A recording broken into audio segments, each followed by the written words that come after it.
Hey up guys, we're going to brew another beer kit up today. Get a bit of footage of it, and all being well, drop a taster on at the end of the video, which should be in around about 3 weeks time. So what we're going to do, a Cooper's Ruby Porter, also known as Devil's Half. I had a lot of good reviews about this online. You know, a while back I did the Cooper Stout. There's a video out there which I really pinned that up with some black treacle and some cacao nibs. But this, I'm going to keep it simple, just add a little bit of spray malt and then freshen up, last off with some British hops, I think. So I got this from Boys, the local hardware store we've got here in the UK. They sell glassware, bit of paint, ale. £10. £10 pretty cheap for these cans. The normal retail around about 13 quid anyway, so it's a bit of a bargain.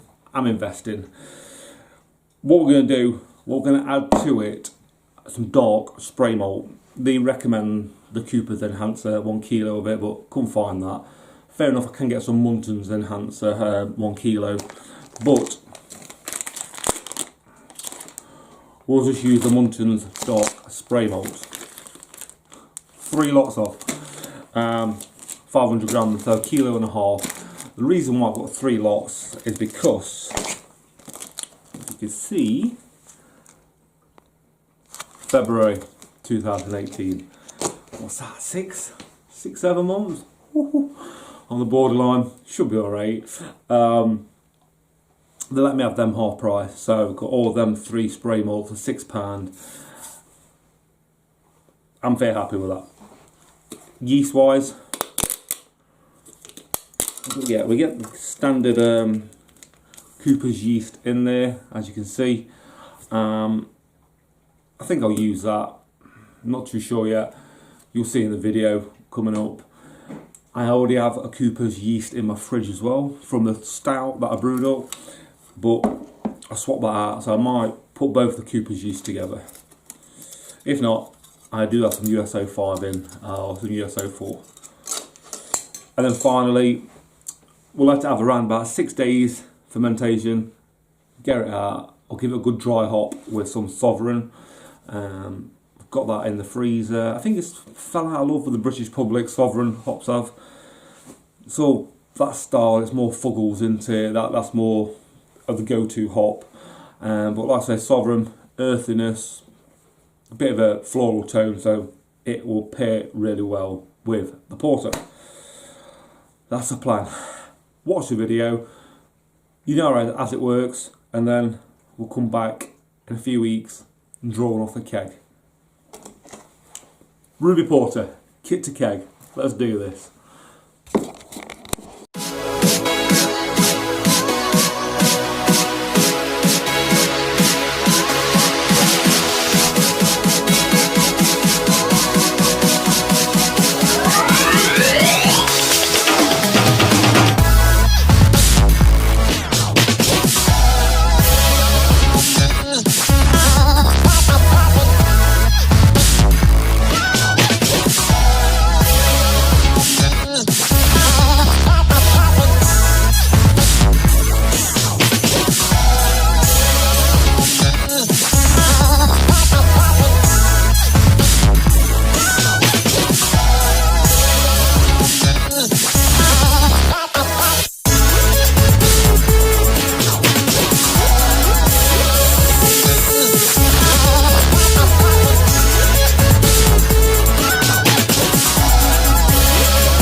We're back guys, here she is, the Cooper's Ruby Porter, Devil's Half.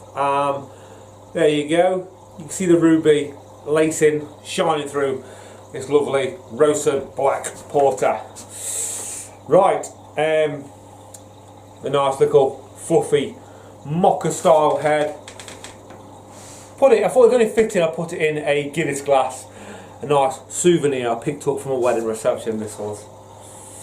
Right, so what we're smelling like on the aroma is it's sweet and roasty at the same time. A lovely solid earthiness. I'm just going to dive straight in. I'll talk about what it finished out at as well.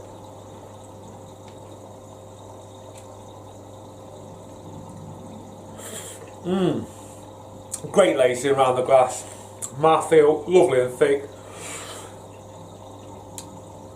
What immediately shines through is that sweetness, not a kit sweetness, something like that.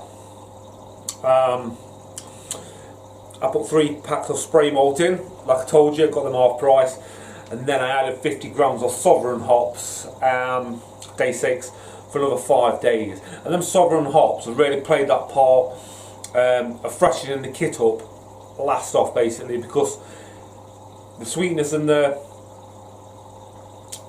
like a herbal taste. But Sovereign hops, they can be like that. My mate tried some and he hit the nail on the head. He said, that's just like dandelion burdock. I was like, bloody hell, you're right. I do get that, I really do, but I could not put my finger on it, put my taste on it, really couldn't. But the dandelion burdock roots, you know, the burdock roots, the earthiness, Sovereign hops, that's my theory behind it anyway. It's produced a lovely, lovely kit, it really has. 5.5%, you know, that's what we had in the end. Maybe it is a bit strong for a porter. I think these Cooper's kits, you're looking around about 4%, but adding a 3-pack spray malt certainly bumped that up. And because it was half price, I had to try it. And it hasn't given out off flavours one bit, really. I thought I'm gonna have to get it all. So I must have about 4 pints left in the keg, maybe not even that. I've certainly been powering through it this last week and a half, and it's brought me to make an all-grain porter next, on which I'm doing today. Now it's actually recirculating. I'm doing a coconut porter. That's going to have a big 1.25 kg of coconut in there as a dry hop, last off flame out, sorry, and then a dry hop. So can you call it a dry hop? I don't know, but there will be a grain to glass coming on that in a few weeks' time. I'll quickly show you recirculation. Do you see it? Beautiful. Brown malt. I absolutely love it, I really do. I think it's a great winner. Right. I guess we'll wrap it up there. Would I buy it again? Definitely. It's a keg filler, or you know, all kits are. If you can freshen them up with some hops, you know, last off, really, really works. £10 the kit cost me. I would most definitely will buy it again. It's a great Cooper's kit, probably my best Cooper's kit I've done so far. And as you saw with the yeast as well, guys, I use original Cooper's yeast. I used 2 packets of it because I saved the other packet from the Cooper's stout I did. That's conditionally nicely in bottles. That's going to be in bottles for a good 4 months, I think. Well, I previously did a video and a taster on that, so do go and check that out if you can. Hope you like the video, guys. Like and subscribe if you're not already. And another 4 weeks we should have something of this to show you, because I cannot wait for a coconut porter. God bless you all.